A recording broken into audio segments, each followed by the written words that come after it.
And hello to our large registered audience following us from many parts of the world. As Matt said, I'm Xavier Labandeira. I'm Director of FSR Climate and Professor of Economics. Most commentators and analysts see energy efficiency as crucial for a successful mitigation of climate change. But this is, however, a quite complex issue for many reasons, but two of them are quite clear. There are other objectives behind energy efficiency, like energy dependence, competitiveness, distributional concerns, and also there are plenty of alternatives and policy instruments to achieve it. In the case of the European Union, the Commission and many member states have been acting intensely in this area during the last few years and claimed that climate change mitigation is an inspiration for them. That is why our research unit, FSR Climate, which operates in the European University Institute since 2010 and is devoted to the analysis of climate policy in the EU, has been paying attention to this issue in the last few months. I invite our audience to see the materials related to this in our November workshop on energy efficiency, which was a scoping meeting for us on the research needs and options to deal with these issues. The website includes all presentations in this workshop, 3 short interviews with participants, one of them Matt Kotchen, and also recorded highlights that in around 10 minutes could provide a good overview of the contents and debate of the workshop. As I told you, Matt participated in the workshop, but also Tyler was here. So I will introduce them now. Tyler is a policy analyst at the International Energy Agency in Paris. He's an energy efficiency specialist and project manager of the IEA's Energy Efficiency Market Report. He coordinates modeling, research, and analysis on emerging efficiency issues in countries and subsectors. He's joining us from Paris. Hello, Tyler. Hello. Matthew Kotchen, he's a professor of economics at Yale University. Interestingly, he recently served as Deputy Assistant Secretary for Environment and Energy at the U.S. Department of the Treasury in Washington, D.C., where he worked on President Obama's Climate Action Plan and represented the U.S. in multilateral negotiations related to climate and energy. He's joining us from New Haven, Connecticut, the U.S. Hello. Thanks, Javier. Hello. Well, without more preambles, let me talk briefly about the organization of the debate. I have prepared 4 groups of questions and we'll soon start asking Tyler and Matt. The idea is to have as lively a debate as possible, avoiding my questions, one answered by Tyler, answered by Matt, etc., to have it, more interactive. And therefore, I ask both of you to interrupt and amend each other if necessary and when necessary. I will roughly use 25 minutes for our questions, and we'll keep between 5 and 10 minutes for some selected questions from the audience. So I start asking Tyler, and then of course Matt. The floor will be yours as well, about his view on the overall role of energy efficiency for climate change mitigation. And this is related to the fact that the IEA, and not only the IEA, other institutions as well, usually place a very big stress on energy efficiency. Are we perhaps playing an excessive role or excessive expectations on energy efficiency? Might we be too optimistic about the possibilities of energy efficiency for climate change mitigation, and this may lead us to give less stress to other options such as renewables or CCS? Can this have also implications for the 2 degrees target? Tyler? Well, I guess I would start by answering that question. I mean, it's an interesting question. I would point to the IEA's scenario work on GHG mitigation to achieve a 2-degree warming scenario. So we have a couple of scenarios that do that, and in the area that I work at the IEA, we use the energy technology perspective scenario. So to get from basically our reference case, or as we call it, the 6DS scenario, down to the 2DS scenario, the 2 degrees, energy efficiency is the largest wedge in terms of actions that reduce greenhouse gas emissions. So it's about 38% of all greenhouse gas emissions that we model in our scenarios, and those scenarios are up for debate. But 38% of them come from end-use energy efficiency, and then another couple percent come from efficiency in the upstream power sector. And so we do see that energy efficiency is by far the largest kind of bucket of actions to reduce greenhouse gas emissions. Are we placing too much emphasis on energy efficiency? I mean, I guess I don't know. I don't have an answer to that question. But what I would say about achieving the 2DS scenario is that it's a very intense effort to do that, and we require a significant amount of well, basically, it's an all hands on deck kind of scenario where every single policy stone, every single technological stone is turned over, and to achieve that level of emissions reductions in a growing world, and especially with the growing economies. So just to answer that question quickly, I don't think energy efficiency is replacing other actions. In fact, because energy efficiency is so cost effective, I see it as like a pain reliever in many ways to the other more costly options that we're going to need to do. So in our 2DS scenario, we have nuclear, we have CCS, we have a whole bunch of other big technological options that are expensive. Energy efficiency isn't necessarily displacing them. We're still pursuing everything, but it is acting as a mitigating agent for that pain. Matt. Great, thanks. And Tyler, it's great to hear your voice again. And in the spirit of a debate that we have going here, I think that we'll find that Tyler and I are probably not on opposite ends of the spectrum in many of these issues, although I think on some of these things, matters of emphasis, we may just disagree somewhat on what's necessarily important or should be the priority. But Javier, to your general question about are we placing too much emphasis on energy efficiency, I would go back and start to say that in the context of trying to address climate change generally, there's lots of efforts and processes underway in order to address climate change, and this involves an array of different policies that we could talk about. But in many ways, energy efficiency is the one where progress is being made in many countries in terms of their domestic policy. And I would say the reason why that's the case, and the reason why many people look to that as kind of a savior or a leading approach, is precisely because the way that it's sold to people is that energy efficiency has benefits directly for people themselves.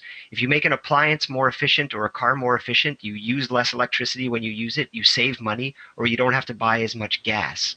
And so I think the way that it's presented is actually not necessarily for the climate benefits, but for the individual benefits. And that's why we see sort of progress being taken in that way. So I think energy efficiency policy is important, but precisely the reason why we make progress on it, I think, is also its limitation. It's because it's an instrument that tries to reduce the amount of input for services that we all use, where it can be successful for that. And whether or not that's a good policy, we'll probably get into that a little bit later, but it's an indirect way of addressing climate issues, which are associated with emissions. And what you do with energy efficiency is not always directly related to the emissions. So whether or not we, so in that sense, I think these are things like the rebound effect that we're talking about, where people might actually use more energy as a result of improvements in energy efficiency. And it's often overlooked that these energy efficiency improvements are costly upfront. Even though the use of a service uses less energy and you pay less to use it, they actually cost more upfront. So I think the question it depends on a lot of details in the particular context and the particular policy. In the broad context of your 2-degree question, that's a tough one because while the science is clear on climate change, what exactly emission reductions it takes in order to hit 2 degrees is uncertain, and it's certainly uncertain about how much energy efficiency is going to get us to an emissions target that we actually want. So there's just too much uncertainty around there, and I think that that's a very important sort of political target that tries to rally enthusiasm. But linking 2 degrees, the 2-degree world, to our energy efficiency policies, I think is kind of trying to make a more of a precise association to any of these policies than we actually can pursue. It is the place where Tyler and I definitely agree is it's all hands on deck type approach, and energy efficiency is part of it, but I don't think it actually should be the leading part of what we pursue. What options would you prefer, Matt, in a way? Well, I mean, as an economist, I certainly would go towards pricing mechanisms for fossil fuels, or even more directly, pricing mechanisms associated with efficiency. But that kind of takes our conversation to a different place early on here. I think there's lots that we can actually talk about where energy efficiency is good and where it's not. So I mean, I guess one of the things that maybe to sort of narrow in on some of these issues, it's Tyler, what do you think are some sort of shining spots or particular models where energy efficiency is worthy of its sort of leading focus for addressing climate change? Well, I mean, it's a good question. I would say energy efficiency can be pursued in all of the kind of energy end-use sectors with very little regret, so to speak. They're typically some of the cheapest actions that you can pursue. They, are in many ways not nearly as intrusive and don't involve as much pain, I guess, for pricing for people. We're looking at energy efficiency in buildings, which are typically described as having, negative costs. I don't know if I necessarily agree with that, but and the other thing that energy efficiency really does, and this kind of gets to your point as well, is this climate policy, or is this just pursuing it for the sake of it? Is that energy efficiency, tends to make you more productive. It makes your economy more productive and your individual firms more productive, and that in and of itself is an interesting reason to pursue it, regardless of even if we cared about the climate or not, or if greenhouse gas emissions weren't an issue, we would still be trying to, in my opinion, trying to implement policy to improve energy efficiency. Let's go to the second group of questions, which are related to the constraints to progressing energy efficiency, and I would like to know your opinions on the possible differences between developed and developing countries regarding this. I mean, Matt was talking before about the rebound effect. And can we see differences between developed and developing countries here? Also, access to energy. In a way, we can have differences, of course, because many people in the developing world, they don't have access to energy, and now, I mean, if they enter into energy, I mean, can this exacerbate actually our energy efficiency problems, because they may use bad technologies, etc. Or also, I mean, we can have this debate on the developed world, because I mean, we have a lot of countries now with energy policies which are aimed, for instance, at low-income households to protect them, in order to allow them to have more heating, etc. So I would like you to debate on the constraints and also on the differences between developed and developing world, and also on the different objectives as well. I mean, we said that this is a very complex topic, because we have, as Matt and Tyler said, many other objectives in mind, but also because we are dealing with efficiency and distribution at the same time, in a way. Do you want me to take that one first, Xavier? Please. Sure. So I think that, the question of energy efficiency and technology diffusion, when you think about developing countries in the future in terms of climate change is probably one of the most important questions. You look at forecasts, and actually I would look at a lot of the work that Tyler and his organization produce in terms of forecasts for future energy consumption, and that is where the big game is in terms of future emissions of greenhouse gases. So sort of trying to bend that curve and have lower emissions associated with energy consumption is absolutely critical. And I do think that the technology diffusion, more efficient technologies, making sure efficient technologies are used upfront in terms of lighting, electricity generation, distribution, and transportation is really important. At the same time, what I would also say, there are some concerns associated with that as well. And that's that from an economics perspective, one of the things that you're concerned about is or even from an environmental perspective, is the rebound effect. And the rebound effect occurs when people use more energy as a result of getting their energy service less expensively. So for example, if your car can travel more miles per gallon, you pay less on gas and therefore you might drive more. Now, you might expect that these rebound effects might be much larger in developing countries because the fraction that people spend their income on energy is much higher. And this relates to the technical term is the price elasticity of demand for a service. And you might expect that this rebound effect could be larger in developing countries. So that's one thing that you also need to be concerned about. But the other issue that's really important when you think about energy access and poverty alleviation as it's related to energy and climate, which kind of relates to one of the points Tyler was making earlier, is one of the things that I think doesn't get enough attention when we talk about distribution of energy efficient technologies is actually what it costs up front. When you get an appliance or you buy a car, there's two elements that matter. One is the upfront cost. Is it more expensive or less expensive to purchase? And the other is it more or less expensive to use? And the focus on energy efficiency is it less expensive to use? And that's where a lot of the savings is. But often what's not considered is that it's actually more expensive to purchase it upfront. And that's particularly important in developing countries where we talk about promoting efficiency. Are we actually pricing people out of the possibility of getting energy-related services in general? Tyler. I totally agree with that, and I don't know how much of a debate this is going to be because I think we do agree on a lot. But you know, the IEA is really concerned with issues of energy access, and as you were touching on, you know, we just published this year in the World Energy Outlook a special section on Africa, and for many people in sub-Saharan Africa, you know, their per capita energy consumption is less than a 50-watt light bulb. And so the issues of energy access and providing minimum energy availability for people kind of can collide with the climate imperative as well, and that we need to reduce as many greenhouse gas emissions as possible. But energy efficiency kind of fits well within that realm. It fits well in the ability to provide those energy services, at least, while still being able to minimize greenhouse gas emissions. I hear the point absolutely about a rebound effect, especially in the developing world.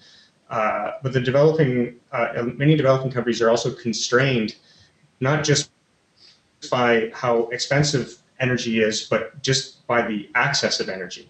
I mean, a lot of energy in sub-Saharan Africa, in India, people just aren't connected to grids. There isn't enough infrastructure just simply there for whether they're using or whether the effective price of the energy they're using is leading to more energy consumption in the first place. So I think these are important issues, and especially as these solutions are deployed in the next 20 years. But I still think that from the developing country perspective, and you know, I'm not speaking for them, but we've been in conversations with many, is that energy efficiency is key because it actually allows them to become more productive. It actually allows them to achieve wealth and development goals faster. And if I would just throw something out there, we tend to see that concern over environmental issues, concern over second-order environmental issues, such as climate change. Second order, I mean, in that they're not right in our face. They're in that vague future world where we can't conceptualize them as easily. concern over that comes with more development and with more access to energy and other wealth. I'm speaking specifically about, like a Kuznets curve and that kind of thing. And energy efficiency gets those people potentially higher or at a faster rate into realms where concern about the environment, concern about taking on more pain potentially to do something about, future into the future decades, into the future, could actually move the policy and move the politics forward. So that's just something I would throw out there. But yes, it is something that we need to monitor, and we need to have like a much better understanding on than we currently do right now. Let's move to policies. And unless Matt, I don't know whether you wanted to add anything. No. Let's move to policies, to public policies. I mean, they are. I mean, if we want to achieve more energy efficiency and we have constraints, I mean, the answer is okay. Let's try to design policies to solve or to overcome these concerns, right? I would like to know your vision of the policies applied so far. I guess that mostly in the developed world and in the US, in the EU.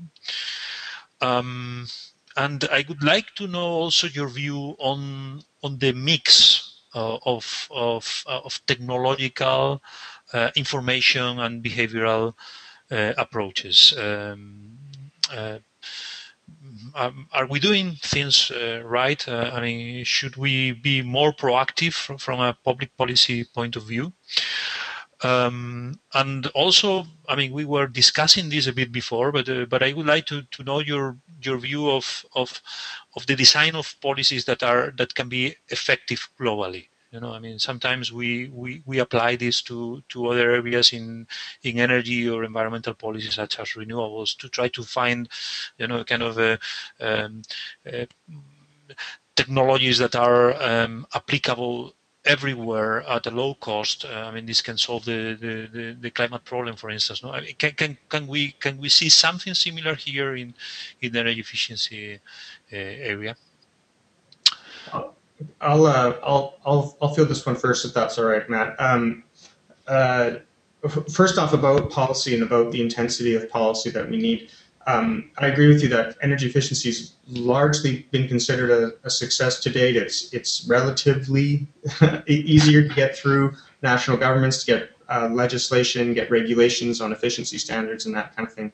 But we're still far away off from actually what the level of intensity would need to be to, say, hit a 2DS, at least if we want to comply with, say, the IEA scenarios or with other scenarios from the G20 and that kind of thing.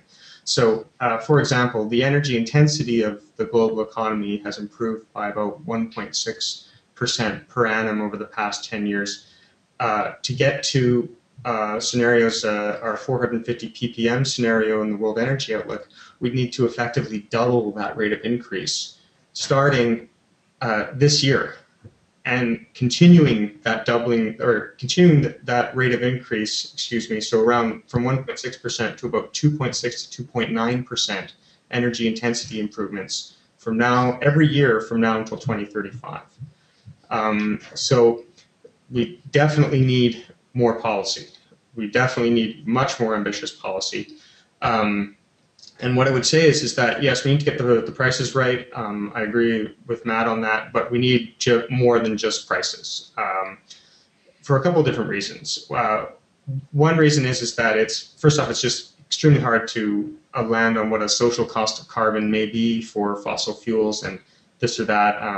It's very much open to interpretation. Energy efficiency also, it responds to prices, but it also responds to regulations actually extremely well. And they can actually be easier to implement and can be much more effective than prices, I would argue, in the short term and potentially in the medium term. One of the other problems with prices is that we tend not, so that at the IEA we have publications on what we call the multiple benefits of energy efficiency. So greenhouse gas emission reductions are just one of many, many benefits. We count 18 different benefits. We look at industrial productivity, we look at the effect on public budgets, we look at health and air quality, and all these type of things. And prices may not actually capture all of the other benefits that energy efficiency is providing, and we may still be underinvesting from a socially optimal perspective. So I'll leave it there and let you respond, Matt. Thanks. All right, we've got a lot of stuff on the table here now in terms of questions and topics. This is good. I guess here's what I would say, that generally when I think about energy efficiency, the discussion about it, the sort of intellectual discussion, the policy discussion, and also the kind of like economic welfare discussion of it, is it always depends upon the objective that we're trying to accomplish. If the objective is reducing greenhouse gas emissions, that leads to different prescriptions and a different type of analysis than if we're actually trying to make people better off in terms of saving them money. And I think that these two things in the context of energy efficiency are often, very often conflated. And the reason is that when we talk of it, it's always cast as a win-win. If we want to address climate change and reduce our emissions, we've got to have greater energy efficiency. And in doing so, we're also going to save people money. The economist to me is just skeptical always when I hear about win-win situations, because if they're really win-win situations, I always want to know, why do we need policy, and why aren't these $20 bills or all this energy, why isn't this energy savings just occurring on its own without regulation?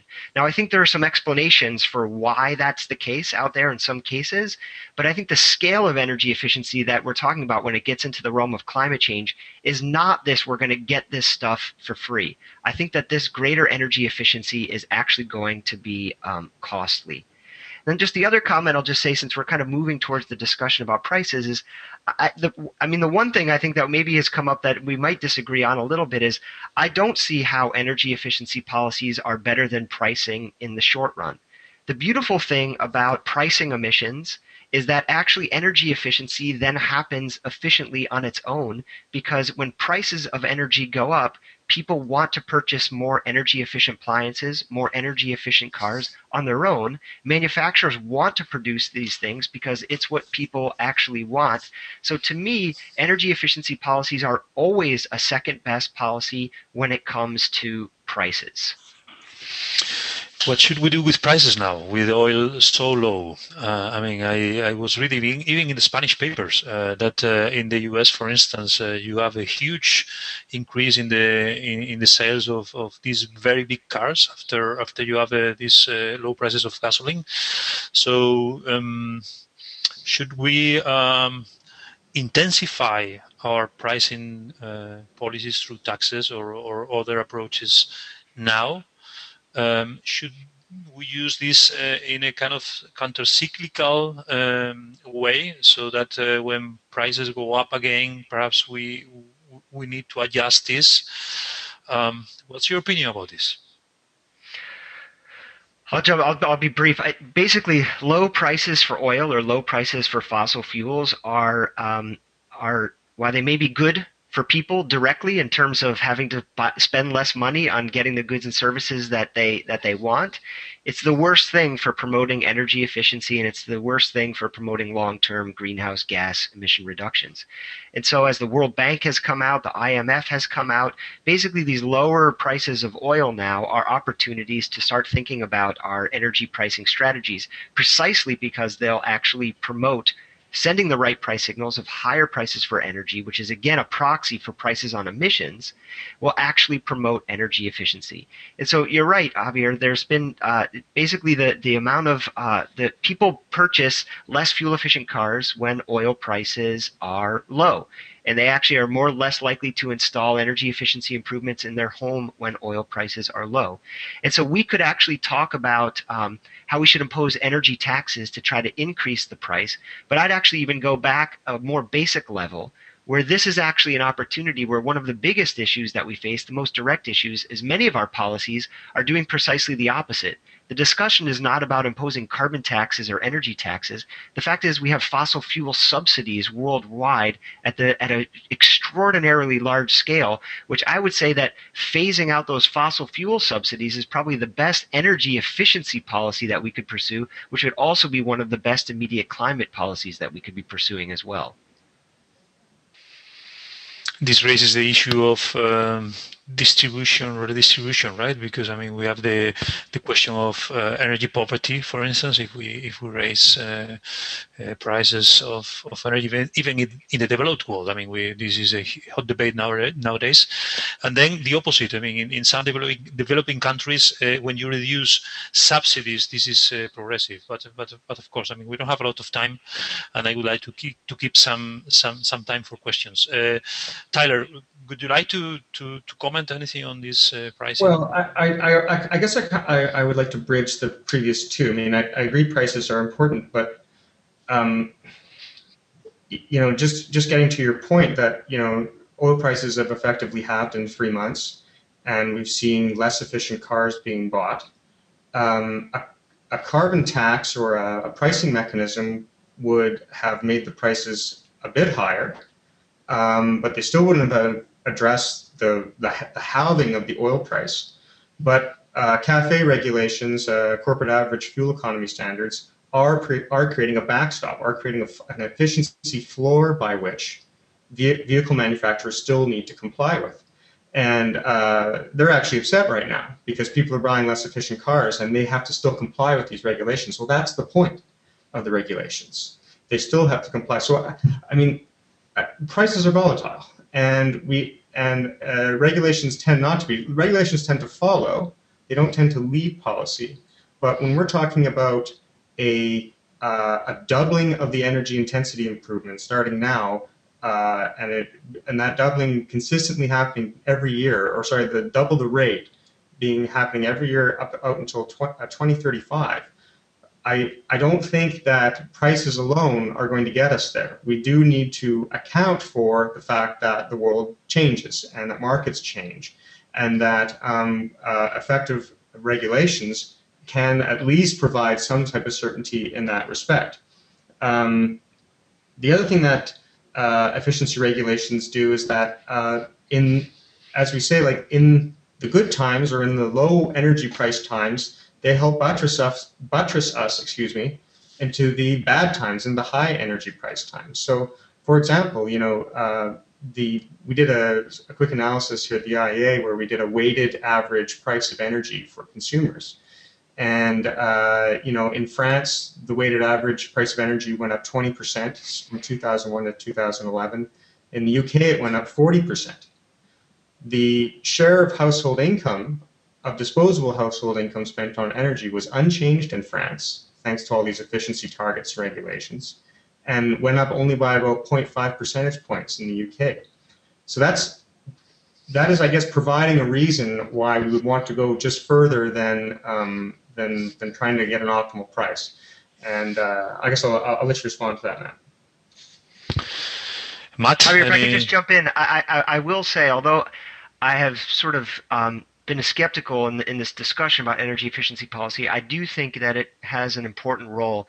And I do think that what Tyler pointed to is an area where it is particularly useful.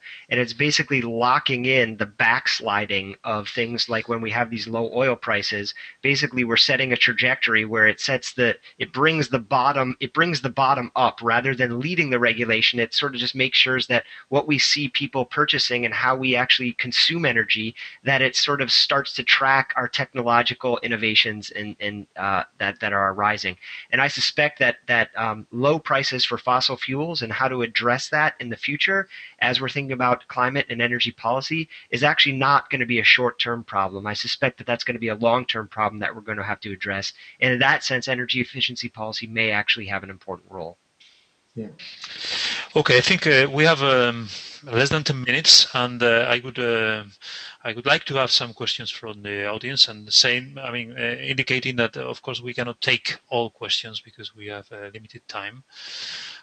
So please, Matt, do we have any? Hello. Yeah. Yes, there's about 60 of you joining us today, and we've got a few questions come in. I'll start with this one.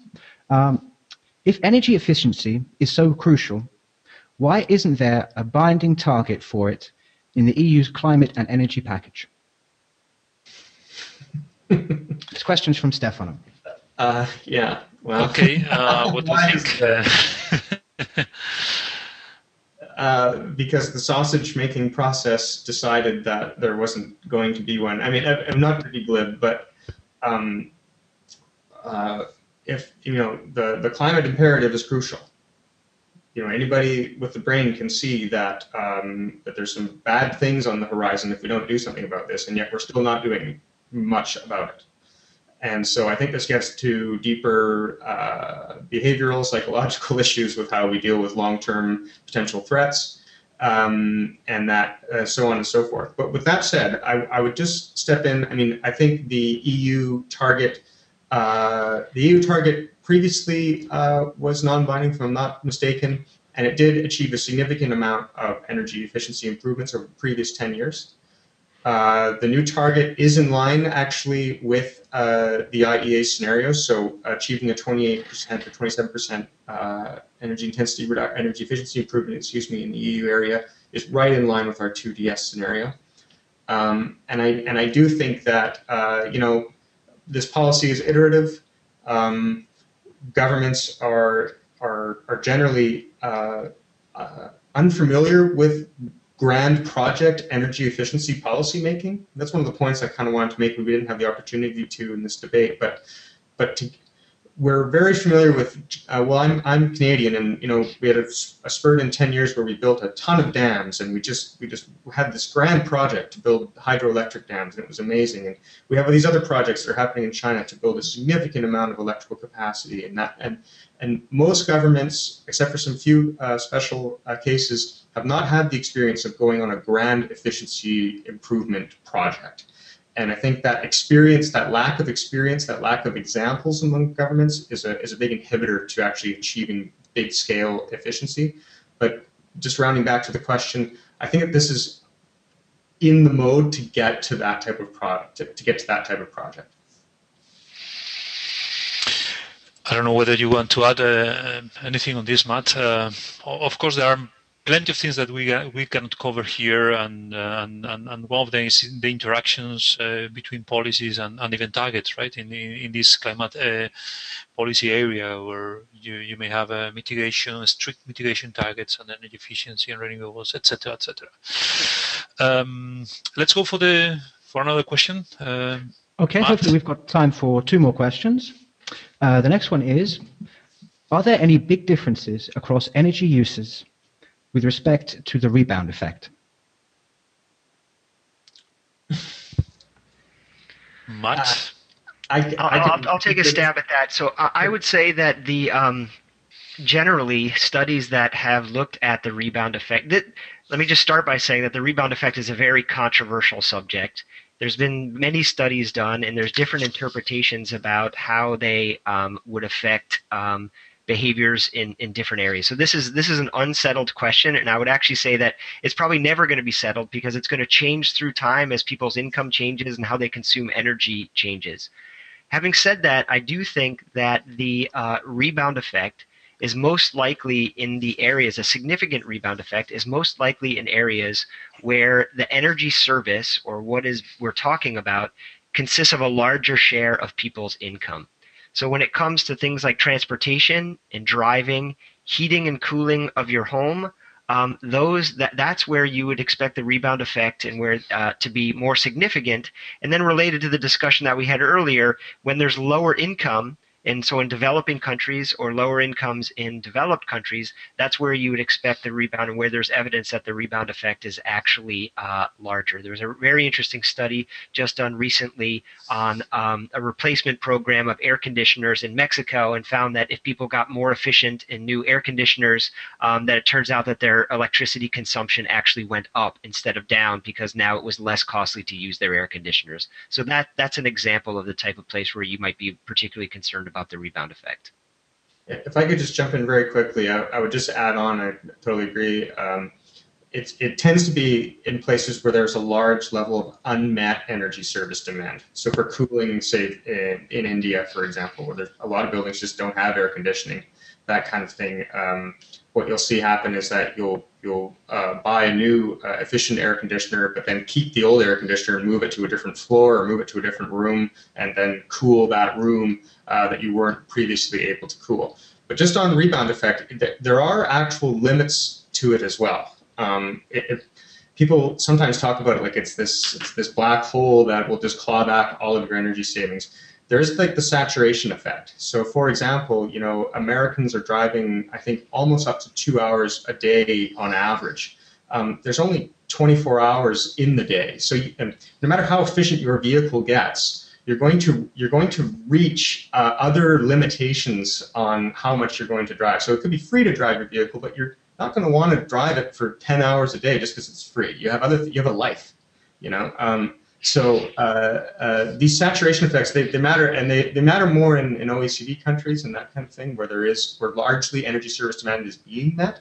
But that's all I have to say is that, you know, we generally have comfortable homes. We have efficient homes now. It's not like we're going to just start cranking it up to tropical-like levels just because we can. Tyler, just to lighten things up, I would say in some places driving your car is the way of life. And the good thing is you do have to stop and fill up, so you can't actually drive for a full 24 hours. Matt, another question, perhaps? Last one? Okay, we are going slightly over time, but I will give you one more question. How to spread information on the importance of EE, and should households or firms be more targeted? Quick. Well, that's the $3 trillion question. The IEA estimates that to achieve the 2DS, we need about $3 trillion of extra investment cumulatively between 2014 and 2035. Compared to what we do, and how we get people to do that, who should we target, and how to deploy that information properly is, you know, that's what confounds policy analysts like me every day. And what I would say is that the energy efficiency sector is very disaggregated. And when we talk energy efficiency, are we talking energy efficiency in buildings in Indonesia, or are we talking energy efficiency in heavy-duty transport vehicles in Japan? It's open to a considerable amount of granularity on how you do the policy. I mean, I'm interested if anybody else has thoughts on how you would target the information. If I could just jump in quickly, I would say that, you know, when we talk about distributing energy efficiency and convincing people of the importance of energy efficiency, one area that I'm skeptical of. So we were talking about building. You can't see it right now, but here in New Haven, Connecticut, I'm sitting in a platinum LEED certified energy efficient building. And one of the things, there's initiatives going on now about how there needs to be more education of the people that are working in this building in order to take advantage of all the energy efficiencies associated with this building. So just outside the door of my office here, there's a light that goes on when we're supposed to open the windows, when we're not supposed to open the windows, in order to promote energy efficiency. I think that there's probably only 10% of the people that are in the building understand when to do what and how to do what. And I think that when people are hot and it's cooler outside, they're going to open the windows. So we need to be careful about educating people and teaching them about energy efficiency stuff, because I think people optimize based on price, based on comfort, based on their services, and sometimes behavioral change and modification associated with energy efficiency, while there's gains to be made there, I don't think it's the kind of thing that is on the scale that is associated with addressing climate change or some of these global large problems. Okay, I think we have our time depleted now, unfortunately, because things are really interesting, and I think we've had a very good and interesting time with you both. I want to thank you for participating in this, Matt and Tyler. You gave very insightful opinions on these issues. I knew that the topic was not polemic, but I think that especially for people who know about it. But I think that we raised several issues, and we can make people think about this in the future. Thanks to the FSR team for making this possible. Everything went very well. Thanks, Matt. And we at FSR Climate, the research unit, we hope that you will be interested in our future activities, that you will follow us. We hope to do more online debates, and we hope to continue our research into EU climate policy. in the future. Thanks and bye.